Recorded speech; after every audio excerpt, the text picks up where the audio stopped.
किसी कवि ने क्या खूब कहा है, नारी नहीं नारंगी, नारंगी नहीं सब रंगहीन है, ढके तो सब करुणा ढके, नहीं सबकी सब नंगी ही है। आज जो कहानी में आप सभी लोगों को सुनाने जा रहा हूँ वो बहुत ही खास है।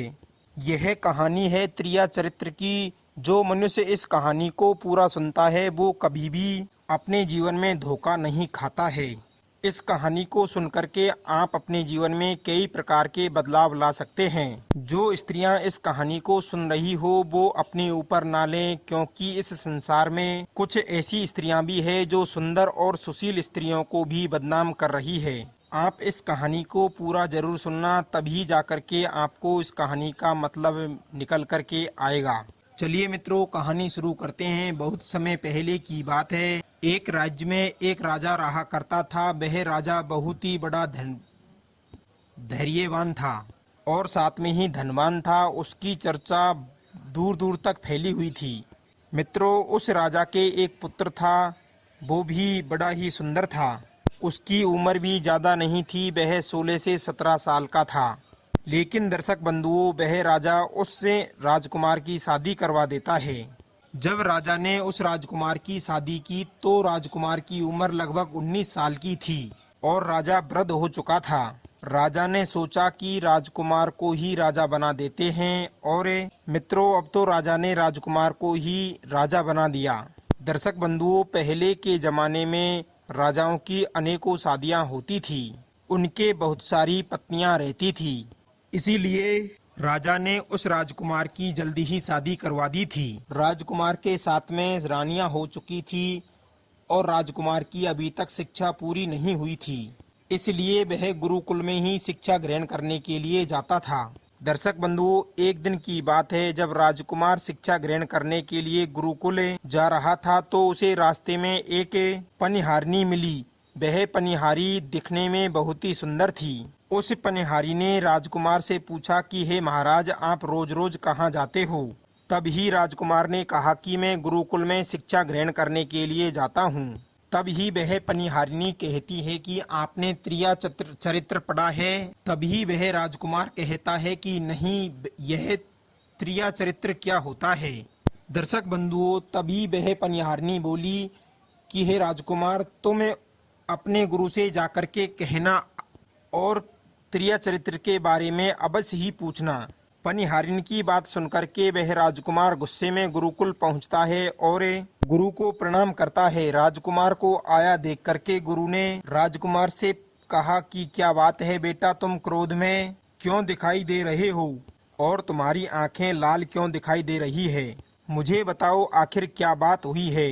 राजकुमार बोला, हे गुरुदेव, आपने मुझे त्रिया चरित्र की पढ़ाई क्यों नहीं पढ़ाई?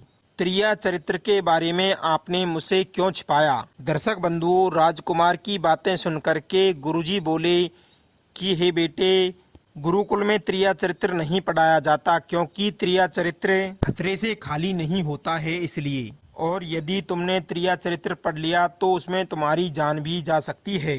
गुरु की बातें सुनकर के राजकुमार कहता है कि आप चिंता मत करिए, मैं अपनी रक्षा स्वयं कर सकता हूँ।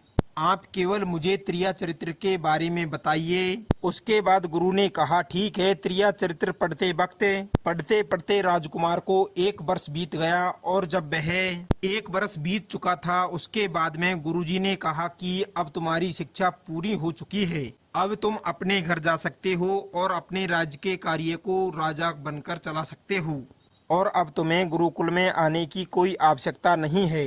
राजकुमार ने कहा, गुरुदेव। जैसे ही राजकुमार जाने लगता है तो गुरुजी उसे रोक लेते हैं और कहते हैं कि बेटा, मैं तुम्हें एक ऐसा गुटखा देता हूँ जिसे तुम जब अपने कान में लगाओगे तो तुम्हें कोई भी इंसान पहचान नहीं पाएगा और तुम उसको पहचान जाओगे।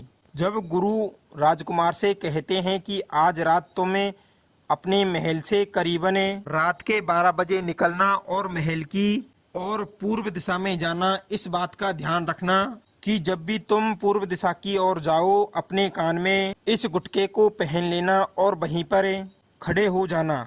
उसके बाद में वह राजकुमार गुरुजी से कहता है, ठीक है गुरुदेव, मैं वैसा ही करूँगा। राजकुमार गुटके को लेकर के महल की तरफ आ गया।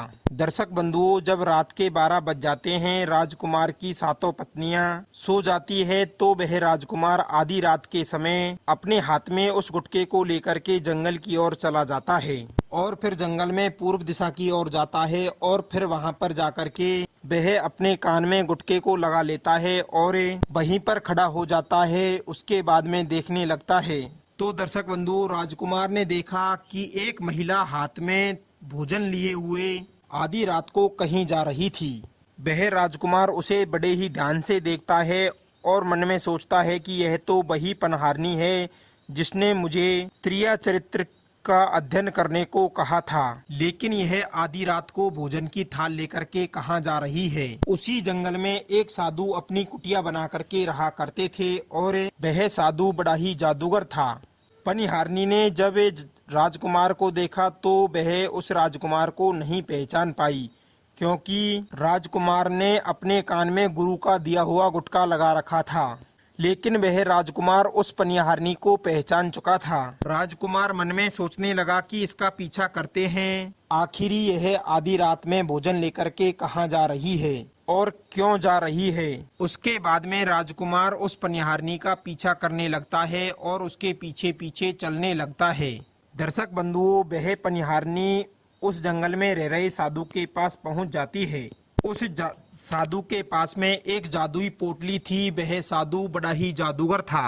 राजकुमार उस पनिहारनी के पीछे छुपता छुपता कुटिया के पास पहुंच जाता है और देखता है कि वह पनिहारनी साधु के पास है। उस साधु के पास जाती है और उनको प्रणाम करके वहीं पर बैठ जाती है। इसके बाद साधु उस पनिहारी से कहता है, अरे पनिहारी, तुम पहले मुझे यह बताओ कि आज तुमको यहाँ आने में देरी कैसे हो गई। तो पनिहारनी हाथ जोड़ करके उससे कहती है कि हे स्वामी, मेरा गौना हो चुका है और मेरे पति मुझे लेने के लिए आए हैं और वे मुझे कल ले जाएंगे। मुझे उनको सुलाने में थोड़ी देर लग गई, इसी वजह से मैं आने में लेट हो गई। जब यह बात उस साधु ने सुनी कि पनिहारनी का विवाह हो चुका है, उसका पति उसे लेने आया हुआ है, इसका मतलब तो यह है कि तुम अपने पति के साथ जाने को तैयार हो, तो हमारे पास क्यों आई हो, चली जाओ उसी के साथ। उसके बाद वह पनिहारी कहती है कि मैं आपके बिना नहीं रह सकती हूँ, मैं आपके बिना जी नहीं सकती। साधु कहते हैं उसके लिए तुमको एक काम करना होगा। इतना कह करके साधु ने एक झोले से एक चाकू निकालता है और उस पनिहारनी से कहता है कि तुम्हें अपने पति को मारना होगा, और उस चाकू को पनिहारनी को देते हुए कहता है कि ये लो ये चाकू और अपने पति की गर्दन काट दो और कटी हुई गर्दन को मेरे पास ले आओ। उसके बाद में मैं तुमसे विवाह कर लूँगा, फिर मैं तुमको अपना बना लूँगा। इतना सुनकर के पनिहारनी बिना कुछ सोचे समझे चाकू ले लेती है और दौड़ती हुई अपने घर जाती है और अपने घर पर सूते हुए पति की गर्दन काट देती है और उसको लेकर के साधु जी के पास आ जाती है। उधर वो राजकुमार पनिहारनी का यह सब कारनामा वहीं पर छुपकर देख रहा था।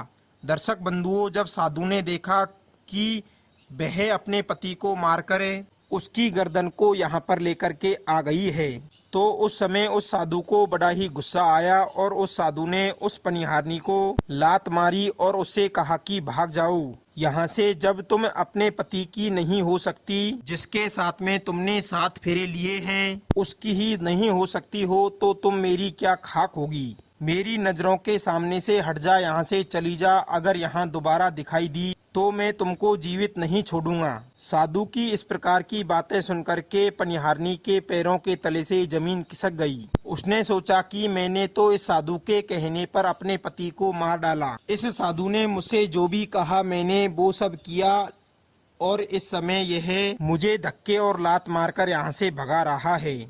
उसके बाद में वह अपने पति के सिर को लेकर के अपने घर पर वापस लौट आती है और चारपाई के पास बैठ करके अपने पति की कटी हुई गर्दन को जोड़ दिया। और दर्शक बंधुओं, उसके बाद में सवेरा हुआ तो जोर जोर से रोने, चीखने और चिल्लाने लगी। कहने लगी कि किसी ने मेरे पति की हत्या कर दी है, ताकि गांव वालों को लगे कि को कुछ पता ही नहीं है, लेकिन उस पनिहारनी का इस तरह का पूरा कारनामा वह राजकुमार देखता रहा। दर्शक बंधुओं, पनिहारनी के रोने की चिल्लाने की आवाज सुनकर के सारे गांव वाले इकट्ठे हो जाते हैं। अंतिम संस्कार के लिए उसके पति की लाश को लेकर गांव के बाहर लेकर चले जाते हैं और वह पनिहारनी अपने पति की लाश के पीछे से रोती और चिल्लाती रहती है और शमशान घाट में पहुंच जाती है और वहां पर जाकर के कहती है कि मैं भी सती बनूंगी, क्योंकि मेरे पति ही इस दुनिया में नहीं रहे तो मैं जी करके क्या करूंगी, मैं भी उनके साथ में सती होना चाहती हूँ। अब तो दर्शक बंधुओं, उस राजकुमार को उस पनिहारनी की बातों को सुनकर के हंसी आती है। तभी वह राजकुमार कहता है कि त्रिया चरित्र जाने न कोई, कसम मार के सती हुई। राजकुमार की इस प्रकार की बातों को और कोई भी नहीं समझता है, लेकिन वह पनिहारनी समझ जाती है और उस राजकुमार से कहती है कि राजकुमार, मुझे पता है कि तुम मेरे बारे में ही कह रहे हो, लेकिन मैं सती हो जाऊंगी। लेकिन मैं जाते जाते आपको एक बात बताना चाहती हूँ। मित्रों, राजकुमार कहता है कि बताओ। पनिहारनी कहती है कि राजा साहब, जब भी आप चटाई पर बैठे तो चटाई को झाड़ करके बैठना। तभी वह राजकुमार कहता है कि मैं एक राजा हूँ और मुझे चटाई पर बैठने जैसी नौबत नहीं आएगी। तब भी वह पनिहारनी कहती है कि तब भी जब भी आपको नौबत आए तो आप उस चटाई को झाड़ जरूर लेना। मित्रों, राजकुमार कहता है कि चलो ठीक है। दर्शक बंधुओं, इतना कह करके वह पनिहारनी अपने पति के साथ सती हो जाती है और राजकुमार उनका अंतिम संस्कार करवाकर अपने घरे पहुंच जाता है। इसी प्रकार पूरा दिन भटकते हुए निकल जाता है और जब शाम होती है तो राजकुमार फिर से अपने गुरु के द्वारा दी गई उस बूटी को कान में लगा करके पूरब दिशा की ओर जंगल में उसी स्थान पर जाकर के खड़ा हो जाता है। और उस रात वह देखता है कि उसकी 7 पत्नियां थाल लेकर के उसी साधु की तरफ जा रही है। जैसे ही राजकुमार अपनी 7 पत्नियों को उस जंगल में देखता है तो उसके पैरों तले से जमीन खिसक जाती है। मित्रों, राजकुमार मन ही मन सोचता है कि यह क्या चक्कर है कि आखिर मुझ में और मेरे राज्य में ऐसी क्या कमी है कि मेरी पत्नियां भी, 7 रानियां भी उस साधु के पास जा रही है। इतने में ही एक रानी उस राजकुमार को देख लेती है, लेकिन वे 7 की 7 रानियां अपने राजकुमार को नहीं पहचान पाई, क्योंकि वह राजकुमार अपने गुरु के द्वारा दिए गए गुटके को अपने कानों में पहनकर आया था। तभी उनमें से एक रानी बोली, अरे लड़के, तू इतनी रात में यहाँ पर क्या कर रहा है? हमारी मिठाइयाँ लेकर के उस कुटिया तक पहुँचा दे। बिना कुछ सोचे समझे उस राजकुमार ने वह थाली अपने हाथों में ले ली और अपनी रानियों के साथ उस कुटिया की तरफ चल पड़ा। जब रानियां उस राजकुमार के साथ में साधु की कुटिया में पहुंचती है तो राजकुमार चुपचाप उनके साथ खड़ा हो जाता है और आखिर यह देखना चाहता है कि उस कुटिया में क्या है और क्या नहीं है। तो मित्रों, आज की कहानी यहीं तक थी।